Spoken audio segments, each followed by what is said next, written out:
अपमानातून घडणारी शक्ती. कधीकधी अपमानच माणसाला महान बनवतो. अपमान हा प्रत्येकाच्या आयुष्यात कधीतरी येतो. तो क्षण खूप वेदनादायक असतो. काही लोक त्या अपमानामुळे खचून जातात, पण काही लोक त्याच अपमानाला आपल्या शक्तीत बदलतात.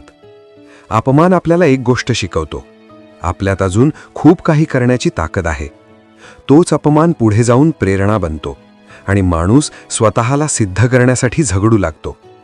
म्हणून लक्षात ठेवा, आजचा अपमान उद्याच्या यशाची सुरुवात असू शकतो. नियती आणि प्रयत्न. नियती लिहिली असेल, पण प्रयत्नांनी ती बदलता येते. नियती आपल्या आयुष्यात काही गोष्टी ठरवते, पण संपूर्ण आयुष्य नाही. कारण प्रयत्न ही अशी शक्ती आहे जी नियतीलाही बदलू शकते. जो माणूस प्रयत्न सोडतो तो नियतीला दोष देतो, पण जो माणूस सातत्याने प्रयत्न करत राहतो तो एक दिवस परिस्थिती बदलतो. यशासाठी भाग्याची गरज असते, पण त्या भाग्याला जाग करण्यासाठी प्रयत्नांची गरज असते. म्हणून लक्षात ठेवा, प्रयत्न करणाऱ्या व्यक्तीसमोर नियतीलाही झुकावं लागतं. आपला दिवस आणि रात्र चिंतनशील आणि प्रेरणादायी जावो. श्रीराम.